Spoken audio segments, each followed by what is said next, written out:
welcome back to my channel. This is Becky, and in this episode, I'm going to be talking about staying or going. Whew, such a tough decision. Because of course, if you're religious, like I was trained till death do you part. So that was what I did. I married the man I lost my virginity to, and okay, we're in this until death, and then little did I know how wrong that really was. That was not in alignment with God's plan. So let me talk a little bit more about how do you decide whether or not you should stay or if you should go. In the last video, I talked about, I believe her name was Mel Robbins, the let them theory, and that is what I've had to learn to do. It's a bit hard, but now that my kids are in their 20s, it's easier. Now I feel like, okay, mom has taught them the skills, given them the tools. Now they just have to use them, right? And the only way they can use them is through experience. And so when they break free and they want to go out and explore the world, even though I don't want them to, or I want them to do it the way that I would like, or the way, I know that God would want, they had to fight for that freedom. And I ended up feeling bad because it was like, why did it have to be that me and my daughter, when she turned 17, had to have kind of this big blow up, F you, F you. Like, why did it have to come to that? But now I realize that with starseeds, there are different moments in time where the starseed is supposed to launch. And hers just happened to be at 17. And did I want that for her? No. And did she have to learn tough lessons for a few years? Yeah. And so now she's, a much stronger person, a good leader, a great mother. So in spite of, whatever mistakes that she's made, well, shoot, I've made mistakes too. And that's why when I see my kids, I just see reflections of me at earlier stages of my development. So I don't look at my kids and condemn them. I praise them on, okay, I see where you're going with that. I see that's a move that I would have made. All right, I can respect that. But can mom give you a little advice, or shift the perspective a little bit? My daughter recently had to kind of push me out of her home, which was fine. I think that was karmic balancing because, like I said, when she was 17, we had a pretty bad blow up where I was like, you want to go ahead and head out into the world, go for it. And you can come back when you need to, but don't blame me when you get banged up out there because you weren't as prepared as you thought. And so it took a long time for her to be able to handle having me back in her life. And I know that there's still some times where I can trigger people's shame or guilt or fears or anxieties or depression or whatever.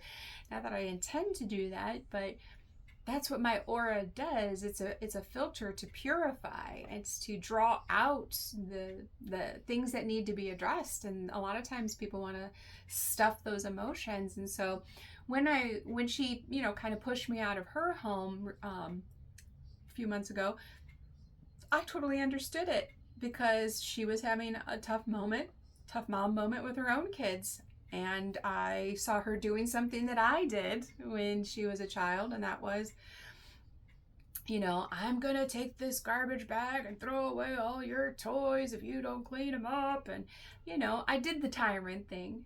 And so she was frustrated and had that moment where she was starting to repeat something that I had done. And I just calmly looked at her and I just said, isn't there a better way to handle that? And she went off on me because she had been repressing those for over 10 years, those feelings. She needed to get that out, and that was okay. I needed to allow her to get those out, those words, those emotions out towards me. Because guess what she ended up doing? She ended up calming down. She vented her anger towards me, the appropriate person that she was frustrated with, instead of taking it out on her child and repeating a bad parenting coping strategy when you're frustrated and upset with somebody and you don't know how to find the words to talk to them directly. And I used to do that because I would be frustrated with my husband and I would be then doing the same type of thing, right? So I can always find compassion for every hurting human being because I've been you at some point, most likely. the circumstance might be a little bit different, but the emotions, the scenarios, the feelings, like all of that is pretty universal. When you're betrayed by someone you love, I mean, that's universal. So I have had to learn to let them be who they're going to be and make their own mistakes and then have their own karmic justice. That could be hard to do when you know that they're doing things that could end their life or shorten their life or end somebody else's life or shorten somebody else's life, So there is a reason why starseeds do need to be away from their karmic family at some point in time, right? So, when you allow people to just be, right? Just let them think the negative thoughts about you. Let them recognize that you can't control what they can. Okay, so I've had to learn to allow people just to spread rumors and AI video fake news stuff and they digitally alter things and put it on the dark web and setting me up on these weird things and I don't even know about it until I find out later, and I'll be like, are you kidding me? That's ridiculous. So letting go and letting God is a lot easier to say than necessarily the process of doing. So I've had some people along my way that just says, trust the process. Trust the process. So that's what I keep doing, is trusting the process and recognizing that God's in control of it all anyway. Good, bad, ugly, indifferent, it doesn't matter. It's all God. It's all being used for a bigger plan, because we know that the light is already won. So this mentality, this mind shift really frees you up to focus on what's within your control. Okay, we want you to be focusing your energy on more on yourself, on what you think about yourself, what goals that you have. And I know people are like, that's so self-centered, so selfish. It's actually cosmic. It's actually biblical. You're supposed to focus on your mission. You're not supposed to put anybody or anything above God. That includes your children. That includes your grandchildren. That includes money. It even could include your spouse, right? Like, that's how warped humanity's thoughts have become on what is right and what is wrong. And when you operate in a way that makes you proud of yourself, you authentically don't really care if people have a negative feeling or opinion about you. I spent so many years being held to unrealistic standards of perfection that it tormented me. And now when I can just say, listen, I'm just a video gaming nerd bookworm who likes to just, create and be artistic and flow and sing and dance and have fun and be out in nature. Like, people don't understand that. They don't understand that. So then you have to decide, when is it time to stay? When is it time to go? What's the how, the hows and the whats and the whys of the boundaries, right? So a lot of relationships, and that includes not just romantic, but just relationships, because someone didn't have the guts to really say what they wanted, then we have all kinds of miscommunication, misunderstandings. We have people that stay married forever to the wrong person, all because they were brainwashed by a society or a culture or a family or a religion or some sort of belief system that was programmed into them, when it's not true. You have the right to file for divorce. You have the right to say no to a marriage. There's so many rights that have been stripped away that we need more and more light workers to be standing in their truth, which is why I hope that you will consider talking with me, so that way we can see how I can help you shine better. All right. We don't have 1,000 lifetimes. We only have a few years. And honestly, we never even know that. Like, I have been to funerals of a 30-year-old woman who had children the same age as me, who was the Girl Scout troop leader for my kids, and it was just heartbreaking. I've watched my friends children have to go in and out of, my own children go in and out of hospitals. You know, there's so much more to life than the superficiality that is spoon-fed to the youth today. And the youth are very angry. They're very, very angry. And I can't blame them. So that's why for me, the star seeds that I really connect with that can help them the most is probably within that 15 to 30-year-old age range, where they are trying to get that independence in the 3D reality, but the 3D reality they know is toxic and trying to kill them. So what do? Well, my Starseed Launch Program will help you build the foundational blocks that you need to then become your own entrepreneur. And then I do have the Be a Billionaire from Your Bedroom program, which is a full year-long program on how to actually build your entrepreneurship, build your business. I have all kinds of worksheets and questions and things to help you be able to do that and to manifest what it is that your voice is activated to tell, because we each have a pain point, and mine was communication and behavior. Mine was also spirituality and religion. So trying to get people on the same page has been a nightmare for 49 years.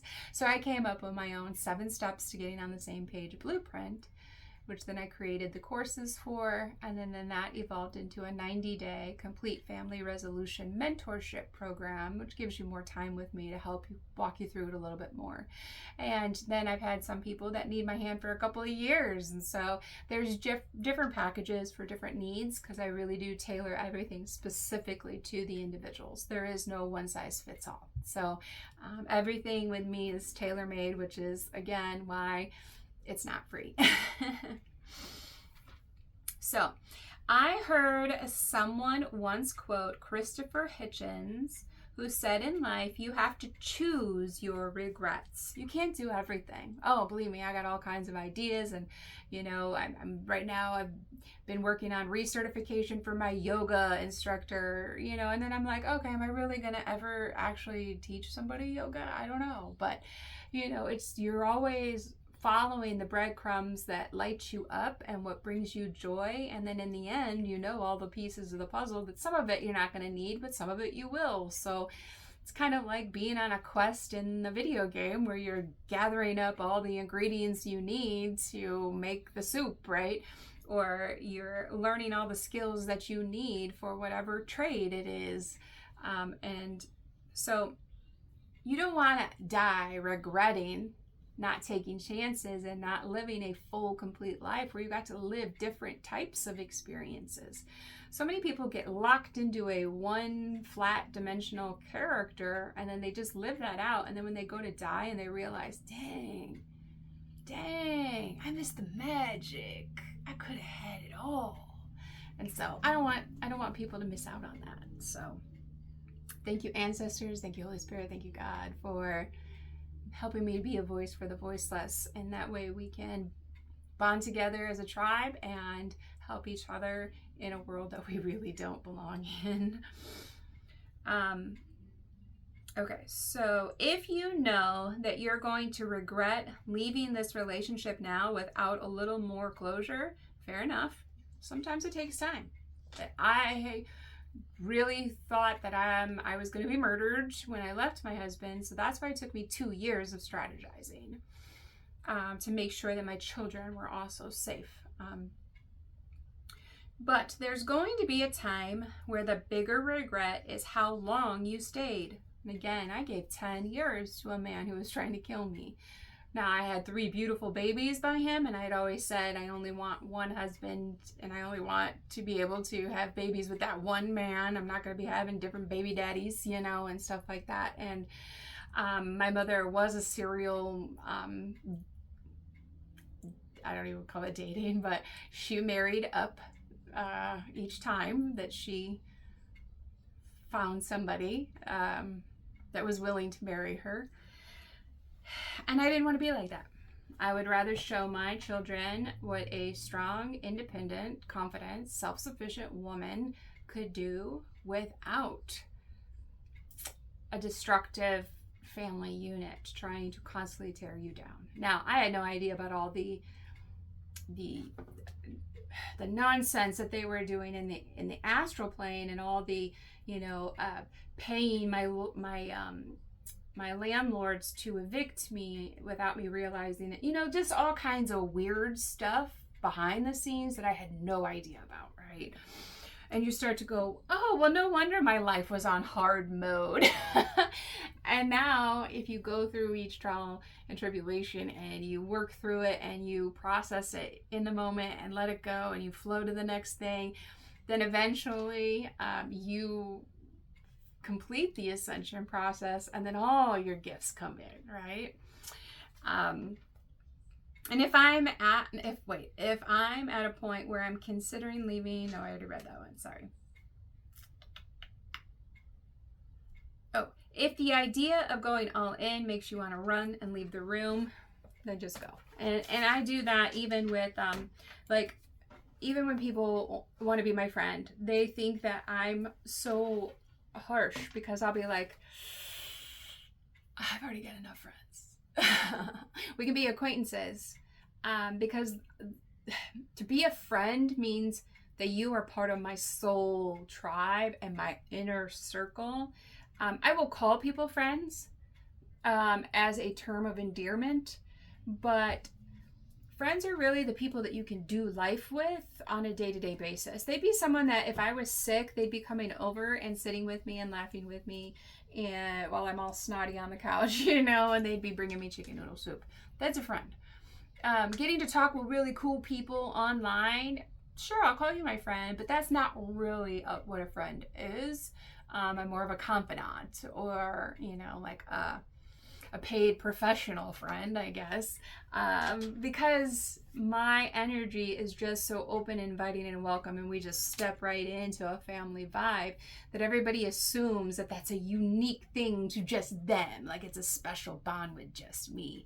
And I hate to break the news to them and burst their bubble, but no, that is my aura, that is my energy, that is my spirit, because I am actually not human.